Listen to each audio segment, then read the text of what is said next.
Hello friends, வணக்கம். Welcome to Eva சமையல். எல்லோரும் நல்லா இருக்கீங்களா? இன்றைக்கி நம்ம சேனலில் எல்லா பெண்களுக்குமே ரொம்பவே யூஸ்ஃபுல்லான டிப்ஸ் தாங்க பார்க்க போகிறோம். வீடியோவை ஸ்கிப் பண்ணாமல் பாருங்கள்.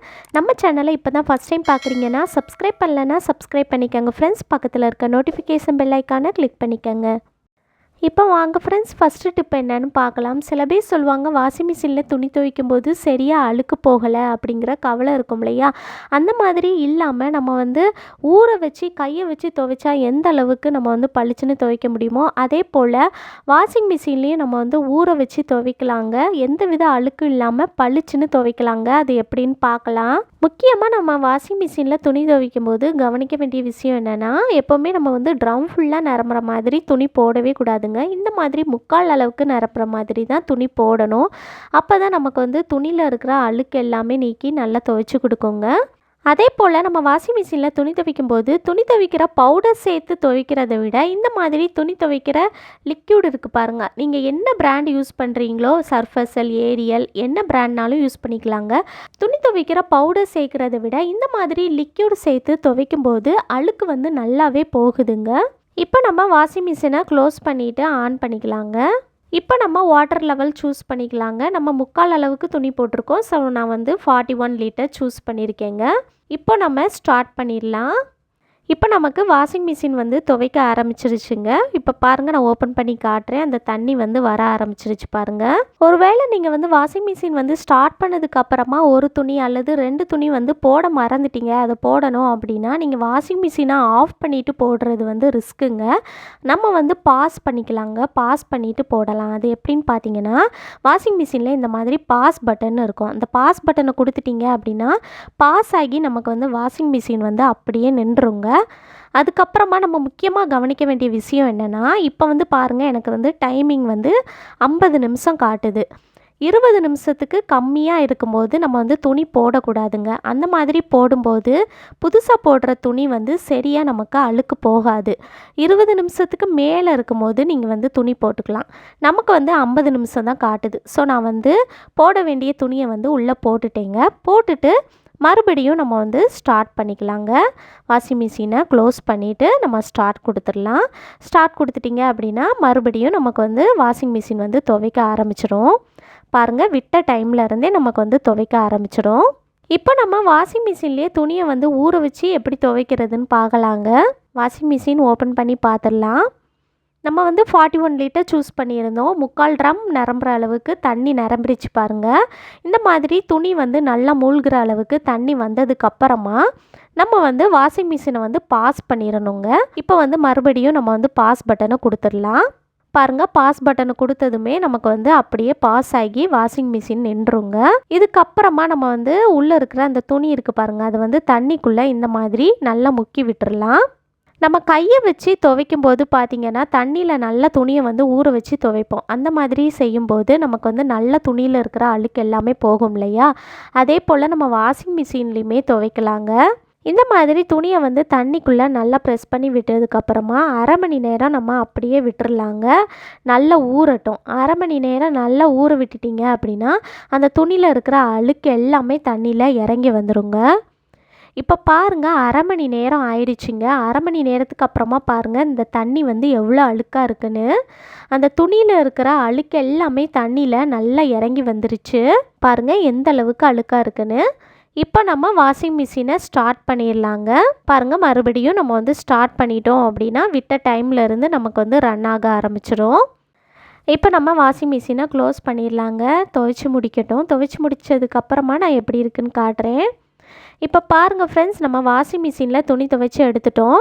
எந்த அளவுக்கு நல்லா பளிச்சுன்னு இருக்குன்னு பாருங்கள். நீங்கள் நார்மலாக வாஷிங் மிஷினில் போட்டு எப்போவும் துவைக்கிறத விட இந்த மாதிரி நீங்கள் அரை மணி நேரம் ஊற வச்சு துவைச்சி பாருங்கள். துணியில் இருக்கிற அழுக்கு எல்லாமே நீக்கி நல்லா பளிச்சுன்னு துவைச்சி கொடுக்குங்க. கண்டிப்பாக ட்ரை பண்ணி பாருங்கள். இந்த டிப் உங்களுக்கு ரொம்பவே யூஸ்ஃபுல்லாக இருந்திருக்கும்னு நினைக்கிறேன். பிடிச்சிருந்துச்சுன்னா லைக் பண்ணிக்கோங்க. உங்கள் ஃப்ரெண்ட்ஸ் அண்ட் ஃபேமிலி மெம்பர்ஸ் கூட ஷேர் பண்ணிக்கோங்க.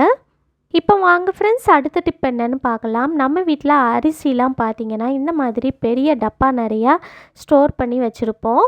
அது வந்து பார்த்திங்கன்னா ஃபஸ்ட்டு நல்லா தான் இருக்கும். ஆனால் நாளாக ஆக அதுக்குள்ளே வந்து சின்ன சின்ன வண்டு, பூச்சி, புழுலாம் வர ஆரம்பிச்சிருங்க. அந்த மாதிரி வராமல் இருக்கிறதுக்கு நம்ம வீட்டில் இருக்கிற ஒரே ஒரு பொருள் சேர்த்தா போதுங்க. இதுக்கு நான் என்ன எடுத்திருக்கேன்னு பார்த்திங்கன்னா, பிரியாணி இலை இருக்கு இல்லையா, பிரிஞ்சி இலை, இதுதான் எடுத்திருக்கேங்க. இதில் வந்து ஒரு 3-4 போல் எடுத்துகிட்டு இந்த மாதிரி அந்த அரிசிக்குள்ளே வந்து நல்லா இந்த மாதிரி உள்ளே ப்ரெஸ் பண்ணி விட்டுருங்க. அந்த அரிசிக்குள்ளே வந்து இந்த மாதிரி நல்லா சேர்த்துட்டு அதுக்கப்புறமா மேலே வந்து அரிசி வச்சு கவர் பண்ணிடலாங்க. இந்த மாதிரி போட்டுட்டு நீங்கள் வந்து டப்பாவை க்ளோஸ் பண்ணி வச்சிட்டிங்க அப்படின்னா 1 மாதம் ஆனாலும் உங்களுக்கு வந்து வண்டு, பூச்சி, புழு எதுவுமே வராதுங்க. நம்ம வச்சபடி அப்படியே இருக்குங்க. கண்டிப்பாக ட்ரை பண்ணி பாருங்கள். இந்த டிப் உங்களுக்கு பிடிச்சிருந்துச்சுன்னா லைக் பண்ணிக்கோங்க. உங்கள் ஃப்ரெண்ட்ஸ் அண்ட் ஃபேமிலி மெம்பர்ஸ் கூட ஷேர் பண்ணிக்கோங்க. இப்போ வாங்க ஃப்ரெண்ட்ஸ், அடுத்த டிப் என்னன்னு பார்க்கலாம். நம்ம வீட்டில் வாழைப்பழம்லாம் பார்த்திங்கன்னா ரொம்ப பழுத்துருச்சு அப்படின்னா வீட்டில் வந்து யாருமே சாப்பிட மாட்டாங்க. அப்படியே நமக்கு வந்து வேஸ்ட்டாக போயிடும். ஸோ அப்படியே நம்ம வந்து தூக்கி போடுற மாதிரி ஆயிரும் இல்லையா. இனி வந்து வாழைப்பழம் வந்து ரொம்ப பழுத்துருச்சு, யாரும் சாப்பிட மாட்டேக்காங்க அப்படின்னா 10 நிமிஷத்தில் இந்த மாதிரி வாய்க்கு ருசியாக ஒரு ஈவினிங் ஸ்நாக்ஸ் வந்து செஞ்சு கொடுங்க. ரொம்பவே விரும்பி சாப்பிடுவாங்க. அது எப்படி செய்கிறதுன்னு பார்க்கலாங்க. ஒரு பவுல் எடுத்துக்கங்க. இதில் 1 கப் அளவுக்கு கோதுமை மாவு சேர்த்துக்கலாங்க. இந்த ரெசிபி வந்து நீங்கள் மைதா மாவுலேயும் செய்யலாங்க. நான் வந்து ஆரோக்கியமாக இருக்கணுங்கிறதுக்காக கோதுமை மாவு சேர்த்துருக்கேன். இப்போ அடுத்ததாக இந்த ஸ்நாக்ஸ் வந்து நல்லா மொறு மொறுன்னு வர்றதுக்காக இதில் 2 ஸ்பூன் அளவுக்கு அரிசி மாவு சேர்த்துக்கலாங்க. இது கூடவே கலருக்காக ஒரு 1/2 டீஸ்பூன் அளவுக்கு மஞ்சள் தூள் சேர்த்துக்கலாங்க. கூடவே ஒரு 1/4 டீஸ்பூன் அளவுக்கு பேக்கிங் சோடா, அதாவது ஆப்ப சோடான்னு சொல்லுவோம் இல்லையா, அதுதான் சேர்த்துருக்கேங்க. இப்போ அடுத்ததாக நம்ம வந்து ஒரு இடிக்கல் எடுத்துக்கலாம். இதில் வந்து 3 ஏலக்காய் சேர்த்து தட்டி எடுத்துக்கலாங்க. உங்கள் வீட்டில் ஏலக்காய் தூள் இருந்துச்சுன்னா நீங்கள் வந்து டைரெக்டாகவே ஒரு 1/2 டீஸ்பூன் அளவுக்கு ஏலக்காய் தூள் சேர்த்துக்கலாங்க. ஏலக்காய் தூள் இல்லை அப்படின்னா இந்த மாதிரி தட்டி எடுத்து சேர்த்துக்கங்க. இந்த ஏலக்காயில் மேலே இருக்கிற தோல் வந்து நமக்கு தேவையில்லை. உள்ளே இருக்கிற அந்த விதை இருக்குது பாருங்கள், அதை மட்டும் நம்ம வந்து பவுட்ரு பண்ணி எடுத்து சேர்த்துக்கலாங்க. இப்போ நம்ம பவுட்ரு பண்ணி எடுத்த இந்த ஏலக்காய் விதையை சேர்த்துக்கலாம். சேர்த்துட்டு இந்த மாதிரி நல்லா மிக்ஸ் பண்ணி விட்டுறலாங்க. இப்போ அடுத்ததாக இதில் வந்து தண்ணி சேர்க்கணும். தண்ணி வந்து ஃபஸ்ட்டே அதிகமாக சேர்த்துறாதீங்க. இந்த மாதிரி கொஞ்சம் கொஞ்சமாக சேர்த்து நல்லா மிக்ஸ் பண்ணி எடுத்துக்கோங்க. இது வந்து ரொம்ப தண்ணியாகவும் போயிடாமல் ரொம்ப திக்காகவும் இல்லாமல் கரெக்டான பதத்துக்கு நம்ம ரெடி பண்ணி எடுக்கணுங்க. இந்த மாதிரி கொஞ்சம் கொஞ்சமாக தண்ணி சேர்த்து நல்லா கலந்து எடுத்துக்கோங்க. இப்போ பாருங்கள் ஃப்ரெண்ட்ஸ், இதோட கன்சிஸ்டன்சி இப்படி தான் இருக்கணும். அவ்வளோதாங்க, நம்மளோட பேட்டர் ரெடி ஆயிடுச்சு. இதை ஒரு ஓரமாக எடுத்து வச்சுட்டு நம்ம வாழைப்பழத்தை எப்படி கட் பண்ணுறதுன்னு பார்க்கலாம்.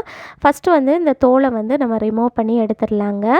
நம்ம பஜ்ஜிலாம் செய்கிறதுக்கு வாழைக்காய் வந்து கட் பண்ணி எடுப்போம் இல்லையா, அது போல் தாங்க. இந்த மாதிரி கத்தியை வச்சு நீங்கள் வந்து கொஞ்சம் திக்காக இருக்கிற மாதிரி கட் பண்ணி எடுத்துக்கோங்க. பாருங்கள், இந்த மாதிரி நீங்கள் கட் பண்ணி எடுத்துக்கோங்க. ரொம்ப ஈஸியாக செய்யலாங்க. கண்டிப்பாக நீங்கள் ட்ரை பண்ணி பாருங்கள். இப்போ பாருங்கள் ஃப்ரெண்ட்ஸ், நம்ம வந்து எல்லாத்தையும் கட் பண்ணி எடுத்தாச்சு. அடுத்ததாக ஒரு கடாயில் வந்து தேவையான அளவுக்கு எண்ணெய் சேர்த்துக்கோங்க. எண்ணெய் சேர்த்துட்டு அடுப்பை நல்லா மிதமான தீயில் சூடு பண்ணிக்கோங்க. இப்போ நம்ம கட் பண்ணி எடுத்த அந்த வாழைப்பழத்தை நம்ம ரெடி பண்ணி எடுத்த அந்த பேட்டர் இருக்குது பாருங்கள், அந்த மாவில் சேர்த்து இந்த மாதிரி நல்லா முக்கி எடுத்துட்டு சூடாக இருக்கிற எண்ணெயில் சேர்த்துட்டு 2 பக்கமும் நல்ல கோல்டன் ப்ரௌன் கலரில் வரணுங்க. அது வரைக்கும் நம்ம வந்து ஃப்ரை பண்ணிக்கலாங்க. இப்போ பாருங்கள் ஃப்ரெண்ட்ஸ், 2 பக்கமும் நல்ல கோல்டன் ப்ரௌன் கலரில் வந்துருச்சு. இப்போ இதை நம்ம வெளியே எடுத்துடலாம். அவ்வளோதாங்க, நம்மளோட சூப்பரான டேஸ்டியான பழம்பொரி ரெடி ஆயிடுச்சு. ரொம்ப ரொம்ப டேஸ்டியாக இருக்குங்க. குழந்தைங்கள்லேருந்து பெரியவங்க வரைக்குமே ரொம்ப விரும்பி சாப்பிடுவாங்க. இனி உங்கள் வீட்டில் வாழைப்பழம் வந்து யாரும் சாப்பிடலை, அப்படியே இருக்குது, வேஸ்ட்டாக இருக்குது அப்படின்னா டக்குன்னு இது போல் ஈவினிங் நேரத்தில் 10 நிமிஷத்தில் ஈஸியாக இந்த மாதிரி ஈவினிங் ஸ்நாக்ஸ் செஞ்சு பாருங்கள். ரொம்பவே சுவையாக இருக்குங்க. ட்ரை பண்ணி பார்த்துட்டு உங்களுடைய ஃபீட்பேக்கை கமெண்ட் பண்ணுங்கள். நம்ம அரிசி மாவுலாம் சேர்த்துருக்கிறதுனால வெளியே நல்லா மொறுமொறுப்பாகவும் உள்ளே நல்லா சாஃப்டாகவும் ரொம்ப சூப்பராக இருக்கும். ஓகே ஃப்ரெண்ட்ஸ், இந்த வீடியோ முழுசாக பொறுமையாக பார்த்ததுக்கு ரொம்ப நன்றி ஃப்ரெண்ட்ஸ். பிடிச்சிருந்துச்சுன்னா லைக் பண்ணிக்கோங்க. உங்கள் ஃப்ரெண்ட்ஸ் அண்ட் ஃபேமிலி மெம்பர்ஸ் கூட ஷேர் பண்ணிக்கோங்க. நம்ம சேனலை இப்போ தான் ஃபஸ்ட் டைம் பார்க்குறீங்கன்னா சப்ஸ்கிரைப் பண்ணலைன்னா சப்ஸ்கிரைப் பண்ணிக்கோங்க. பக்கத்தில் இருக்க நோட்டிஃபிகேஷன் பெல் ஐக்கானை கிளிக் பண்ணிக்கோங்க. Thank you.